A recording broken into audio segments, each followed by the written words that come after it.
Las ventanas estaban entreabiertas, dejando entrar la brisa cálida de Guadalajara, con un leve aroma a jazmines que flotaba desde el patio. El asado ya se había enfriado en la bandeja, y los tamales, aún humeantes, se deshacían bajo su propio calor. Me senté a la cabecera de la mesa, tratando de saborear el ritmo tranquilo de una tarde primaveral en Zapopan, con mis 2 hijos ya adultos. El tenedor de Emiliano chocó contra el plato con más fuerza de lo que la situación merecía. Se recostó en la silla, cruzó los brazos y entrecerró los ojos, mirando hacia el otro lado de la mesa. «Eres un fracaso», dijo sin rodeos, con una voz tan cortante que rompió el silencio. «La nueva esposa de mamá no lo es. Ella tiene lana de verdad, negocios de verdad. Debería empezar a llamarla mamá a ella». Sus palabras me golpearon como un mazazo en el pecho. Mis dedos se cerraron alrededor del vaso de agua, sintiendo cómo la condensación se deslizaba entre mis nudillos, frente a él. Valeria se quedó paralizada. Luego se llevó la mano a la boca. Sus ojos se abrieron más por dolor que por sorpresa. «No es justo», respondió rápido, con la voz temblorosa pero firme. «La esposa de mamá tendrá sus negocios, pero papá construyó esta familia. Siempre ha estado aquí para nosotros». Emiliano soltó una risita burlona, empujando su plato hacia adelante, el roce resonando en la sala. «Tú no entiendes nada. No me moví, no discutí. En cambio, mis ojos se posaron en una fotografía desvaída en la pared detrás de él, tomada hace años en el patio trasero, cuando los 4 aún éramos parte del mismo hogar. Las sonrisas de esa foto habían envejecido mejor que nuestra familia. La mano de Valeria encontró la mía bajo la mesa, cálida y firme. Dejé que el silencio cargara con el peso que Emiliano quiso ponerme encima, sabiendo que la respuesta llegaría con el tiempo, pero no esta noche. Cuando la casa quedó en silencio esa noche, me senté sola en la mesa de la cocina, con el zumbido suave del refrigerador llenando el vacío que Emiliano había dejado. Mi mano aún reposaba donde Valeria la había apretado, como si su toque seguía allí. La fotografía en la pared me miraba, y con ella vino la larga lista de decisiones que había tomado por amor. Recordé el día en que Emiliano cumplió 22 años. Acababa de renunciar a su tercer trabajo en pocos meses, y yo llegué al patio con un Volkswagen Jetta usado, pulido y confiable, con un moño rojo en el cofre. «Está a mi nombre», le dije, «pero es tuyo para que lo uses, para que empieces de nuevo». Su agradecimiento fue apenas un encogimiento de hombros, seguido de su típico comentario: «Carmela dice que un día me pondrá en algo mejor, tal vez un BMW». El mismo patrón se repitió con los cheques para la renta y las cuentas que pagué en silencio, cada uno pensado para darle otra oportunidad. Años después de que Marisol se fuera, cuando Emiliano pidió estabilidad, puse mis ahorros en una casita de 2 recámaras en el norte de la ciudad. La hipoteca estaba a mi nombre, pero me dije que era temporal, un trampolín para él. En cambio, el peso de esos pagos se volvió parte de mi vida, otra carga silenciosa que él nunca reconoció. Incluso Valeria, con toda su paciencia, notó el desequilibrio. Una vez me contó de una feria de artesanías donde el puesto de Carmela estaba lleno de murmullos.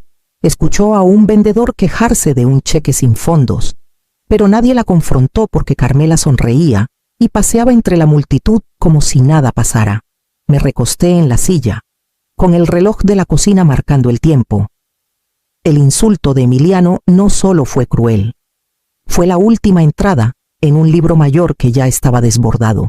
Alcancé el cajón donde guardaba los documentos, el título del auto y los estados de la hipoteca ordenados cuidadosamente, sabiendo que era hora de medir el costo de otra manera. El porche trasero crujió bajo mis pasos mientras llevaba una cerveza al fresco de la noche tapatía. El aire olía levemente a jazmines y el río Santiago brillaba más allá de los árboles, sereno e indiferente. Me senté en la vieja silla de jardín que construí hace décadas. Con la pintura descascarada pero el armazón aún firme, mi pecho se sentía pesado. Pero el silencio a mi alrededor Tenía un peso que estabilizaba más de lo que aplastaba. Por años, respondía a los insultos con más entrega, pensando que si cubría una cuenta más o compraba una oportunidad más, Emiliano se sostendría solo. Esa noche, esa ilusión se rompió. Me había llamado fracasada en mi propia cocina, en mi propia mesa, y me quedé quieta mientras sus palabras flotaban en el aire. Ese silencio no era debilidad, era el comienzo de algo más. Me levanté y entré.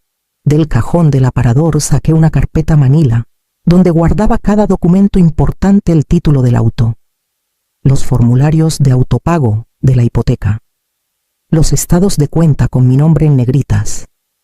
Los extendí sobre la mesa, el papel frío bajo mis dedos.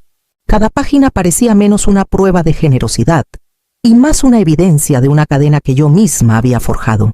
Al otro lado de la ciudad, Emiliano estaba en su casa rentada, la que yo pagaba.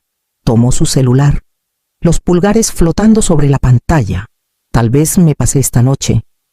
Escribió en un mensaje para Valeria, palabras a medio formar, con la culpa rozando los bordes, pero el orgullo lo detuvo. Y nunca lo envió. Ordené los papeles cuidadosamente. Los guardé en la carpeta y sentí la decisión asentarse dentro de mí. Por la mañana, daría el primer paso. El sol apenas asomaba sobre los tejados cuando estacioné mi vieja camioneta frente a la casa de Emiliano en la colonia Providencia.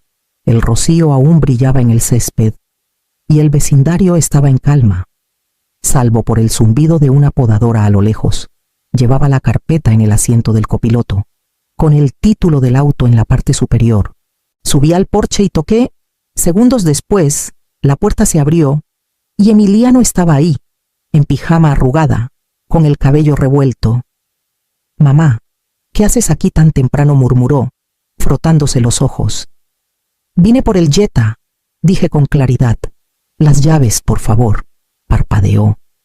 Luego soltó una risa cortante y despectiva. «Ese es mi coche. Me lo diste hace años. Está bonita mi nombre», respondí, sacando el documento de la carpeta y mostrándoselo. «He pagado cada seguro, cada reparación. Es mío y lo estoy recuperando». Dio un paso al porche, enderezando los hombros como si su actitud pudiera intimidarme. «Esto es ridículo. No puedes llegar y...». «Puedo», lo interrumpí, manteniendo la voz tranquila. «Y lo haré. El papel lo dice». A mis espaldas, una vecina se detuvo con su perro, fingiendo ajustar la correa mientras nos observaba. Emiliano lo notó también, su rostro tensándose. Sentí mi celular vibrar en el bolsillo. Era la voz de Valeria cuando contesté. «¿Estás bien?», preguntó. «Sí», dije, firme. «Recuerda», me dijo, «el papel es tu columna vertebral, mamá». La bravuconería de Emiliano flaqueó. Se dio la vuelta, entró y regresó con las llaves colgando de su mano. Las lanzó hacia mí con una maldición murmurada. «Toma». ¡Qué patética! Las llaves cayeron en mi palma con un peso satisfactorio. No respondí. Solo caminé al auto. Me senté en el asiento del conductor y encendí el motor. Mientras me alejaba, Emiliano se quedó en el porche, con los brazos cruzados, fulminándome con la mirada. Conduje hacia el río, con la carpeta abierta en el asiento del copiloto, pensando en la siguiente página que usaría. A la mañana siguiente, estacioné en el centro, cerca de la avenida Chapultepec, y caminé hasta el banco donde abrí mi cuenta hace décadas. El gerente de la sucursal aún me saludaba con un gesto. Aunque los cajeros habían cambiado desde mis días de traer depósitos del almacén de materiales, en el mostrador deslicé los documentos, mi número de cuenta, el estado de la hipoteca, la autorización de autopago que había configurado a nombre de Emiliano, pero con mis fondos. «Quiero detener estas transferencias», dije. La cajera, una joven con letra cuidadosa, ingresó la información en su pantalla. «Como la hipoteca está solo a su nombre, puede cancelar el autopago sin problema. Él será responsable de organizar sus propios pagos de ahora en adelante». Selló el formulario y me dio una copia. El sonido de la tinta en el papel fue como una puerta cerrándose detrás de mí. Cuando llegué a mi camioneta, mi celular ya estaba vibrando. El nombre de Marisol iluminó la pantalla. «Clara, ¿qué estás pensando?», exigió antes de que pudiera responder. «Emiliano dice que lo estás cortando, quitándole el coche, deteniendo los pagos de su casa. Es tu hijo. Es un hombre adulto», dije con calma, guardando el formulario sellado en mi carpeta. «Es hora de que se sostenga solo». Su voz se endureció. «Esto es cruel. Carmela y yo estamos preocupadas. Si sigues así, no tendremos más opción que meter abogados». Poco después de colgar, llegó un correo. Carmela había copiado a Marisol y a un abogado local, escribiendo en un lenguaje pulido pero frío sobre desestabilizar acuerdos familiares y posibles remedios. Lo leí 2 veces. Luego lo archivé con el resto. Minutos después, llegó un mensaje de Valeria mamá. «Solo para que sepas, la boutique de Carmela presentó un gravamen UCC el mes pasado. Un proveedor se quejó en línea por un cheque sin fondos. Todos le sonríen en sus eventos, pero la gente murmura». Miré el mensaje hasta que las palabras se volvieron borrosas. Emiliano pensaba que se alineaba con la estabilidad, pero el suelo bajo él ya se estaba agrietando. Encendí el motor, con la carpeta pesada a mi lado, y me dirigí al distrito de los juzgados, donde sabía que encontraría el consejo que necesitaba. La oficina de Mateo Valdés estaba sobre una cafetería en la calle Hidalgo. Un espacio pequeño con libros de leyes apilados en filas desordenadas y un leve olor a café quemado que subía desde abajo. Se levantó de su escritorio cuando entré, con un apretón de manos firme pero sin exagerar. Lo conocía de años atrás, cuando una disputa con un proveedor de materiales casi me cuesta el trabajo. Él mantuvo mi nombre limpio entonces y confiaba en que lo haría ahora.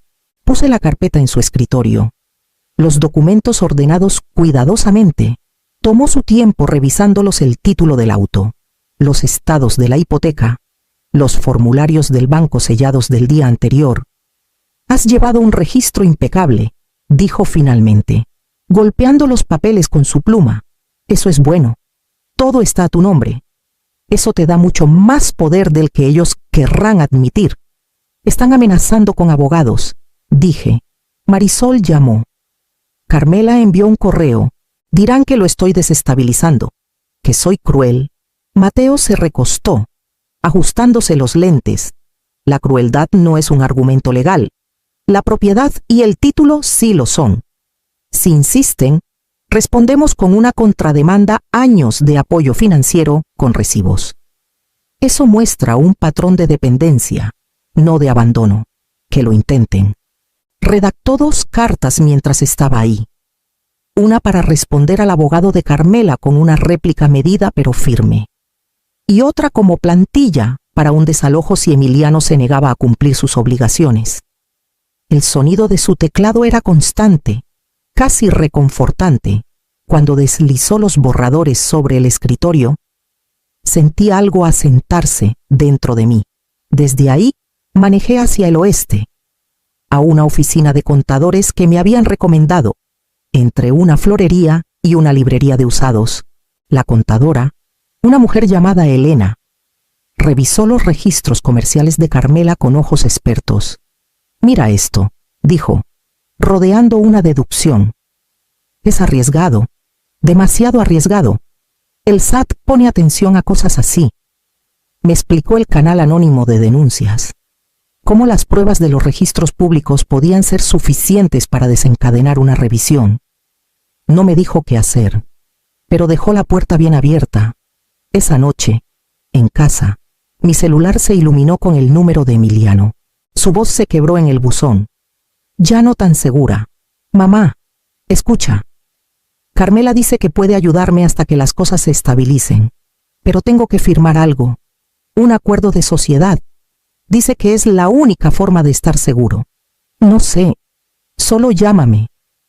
Guardé el mensaje, el peso de sus palabras presionando contra la firmeza de mi resolución, y volví a abrir la carta de Mateo para estar segura de mi próximo paso. Pasé la mañana siguiente en movimiento deliberado. cada paso elegido y registrado. En la oficina de correos entregué 2 sobres gruesos, uno para Emiliano, otro para Carmela, cada uno con notificaciones certificadas redactadas de las plantillas de Mateo. El empleado los selló. Me dio los recibos y los guardé en mi carpeta. Prueba, en blanco y negro, de que las líneas estaban trazadas. Desde ahí llamé al banco y pedí congelar las tarjetas auxiliares que alguna vez abrí para que Emiliano construyera crédito. No las había usado responsablemente. Los estados de cuenta contaban una historia de comida rápida, gasolina y cargos por sobregiro. El representante confirmó los cierres y anoté los números de referencia en letras claras. Esa tarde, me senté en mi escritorio con las notas de Elena frente a mí y abrí el sitio web del SAT. El portal de denuncias era simple, clínico, con casillas para fechas y cifras. Ingresé lo que sabía las deducciones que no cuadraban con los registros públicos, el gravamen UCC que Valeria había descubierto, los murmullos de proveedores sin pagar. Subí copias de los documentos que Elena había marcado, presioné enviar y vi aparecer la pantalla de confirmación. Sin drama, sin sonido, solo un cambio silencioso en el aire, como si algo frágil finalmente se hubiera roto. Poco después, mi celular sonó. El nombre de Carmela parpadeó en la pantalla. Dejé que fuera al buzón la primera vez. Luego contesté cuando volvió a intentar. Su voz era suave al principio, cargada de un encanto ensayado. Clara, querida, todo esto puede resolverse sin tanto alboroto. No hay necesidad de estas notificaciones tan duras. Emiliano es frágil. Lo vas a destruir. Como no respondí, su tono se endureció. No sabes con quién te estás metiendo. Tengo amigos en el ayuntamiento, gente que me debe favores. ¿Quieres pelear en público? Cuidado con lo que traes a la luz. Toqué el botón rojo y guardé la grabación, con la ley de consentimiento de una sola parte en Jalisco de mi lado. Luego, registré la fecha y hora en mi libreta, colocando el celular a un lado. Sus amenazas eran solo más papel ahora, dobladas cuidadosamente junto a los recibos y cartas, cada una un ladrillo en el muro que estaba construyendo. Cerré la carpeta, la puse en el mostrador y miré las sombras que se alargaban afuera. Sabiendo que el colapso llegaría antes de lo que Emiliano esperaba, la carta llegó sellada en rojo: procedimientos de ejecución hipotecaria iniciados. Notificación de reposesión programada. Sabía que vendría, pero sostener el papel en mis manos fue como sentir el último clavo siendo martillado. Lo guardé en la carpeta con los demás. Cada página, un testimonio de las elecciones que nos trajeron aquí. El fin de semana, una camioneta de mudanzas estaba estacionada frente a la casa de Emiliano en la calle Providencia. El césped estaba descuidado y las cortinas cerradas a pesar de ser mediodía. Me estacioné al otro lado de la calle y me quedé un momento, viendo a hombres con guantes de trabajo bajar cajas por las escaleras. Emiliano estaba en el porche, con los brazos cruzados, los hombros hundidos bajo el peso de un orgullo que ya no sostenía. Valeria ya estaba ahí, su coche estacionado en la acera. Se acercó a él con la paciencia firme que siempre llevaba.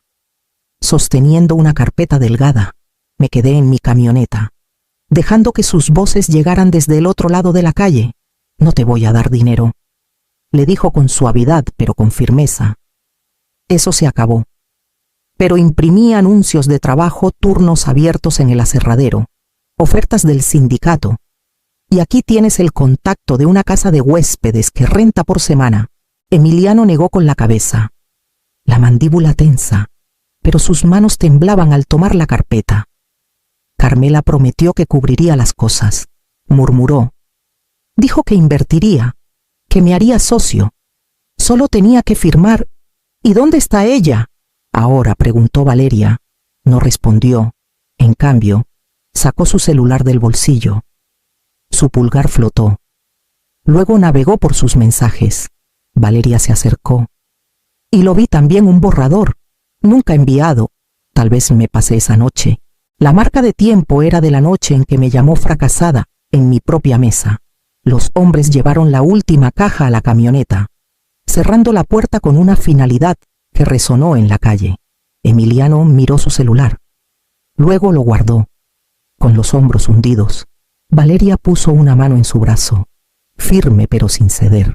Encendí el motor suavemente y regresé a casa, con la imagen de su figura encorvada quedándose en mi retrovisor mientras la carpeta a mi lado pesaba más que nunca.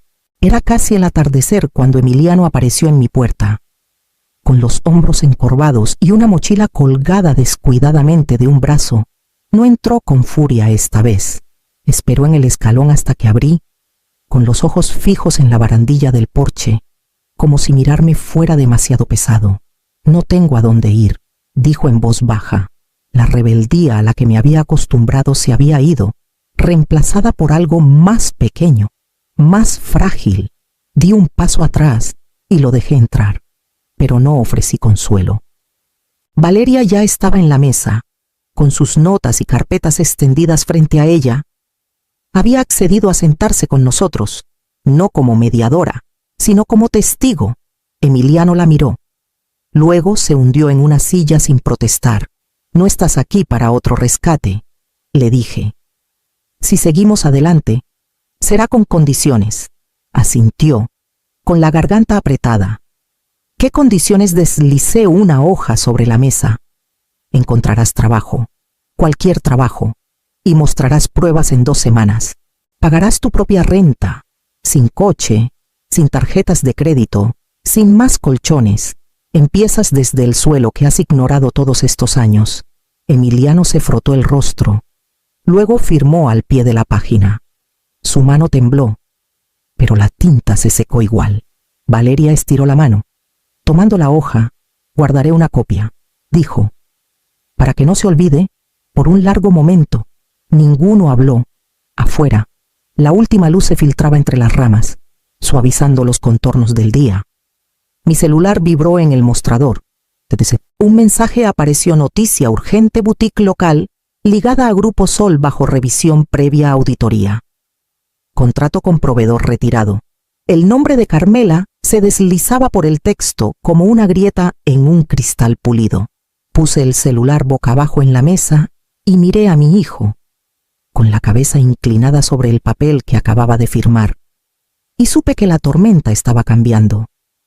Han pasado 6 semanas, y el ritmo de cada día trajo una estabilidad que no había sentido en años. Emiliano encontró trabajo en el aserradero cerca de la avenida Vallarta, cargando madera y apilando tarimas hasta que los brazos le dolían. Llamaba una vez por semana, no para pedir dinero, sino para contarme cuando pagaba su renta o para compartir el pequeño orgullo de un cheque ganado. Podía escuchar la fatiga en su voz, pero también algo nuevo: responsabilidad. Valeria observaba con cuidado desde su propia distancia. Lo visitaba, ofrecía consejos cuando él los pedía, pero nunca abría la puerta a los viejos hábitos. Su equilibrio era el que yo apenas estaba aprendiendo a practicar. Incluso tomó un café con Marisol, pasos cautelosos hacia una especie de paz. Cuando me lo contó, dijo: «Mamá quería que creyera que había elegido mejor. Ahora sabe que esa historia no se sostiene». No insistí. Algunas verdades no necesitan repetirse. La noche cayó sobre Zapopan con esa calma que solo llega después de que una tormenta se disipa. Desde mi porche, vi el río Santiago atrapar los últimos destellos de luz. La superficie, pasando de dorado a acero. Tomé la carpeta de la mesa de la cocina, los títulos, las notificaciones, el acuerdo firmado por Emiliano, y la guardé en el cajón del escritorio. Ya no sentía como un arma, solo como un registro de cómo el suelo bajo nosotros finalmente había cambiado. Cerré la puerta principal, giré el cerrojo hasta que hizo clic y dejé las llaves en el platón junto a la entrada. La casa se sentía más ligera. El silencio ya no pesado sino completo. Salí de nuevo para dar una última mirada al cielo. Las estrellas brillaban débilmente sobre el Santiago, firmes y distantes, como lo hicieron la noche en que decidí dejar de habilitar y empezar a vivir según mis propios términos. El silencio respondió lo que los gritos nunca pudieron.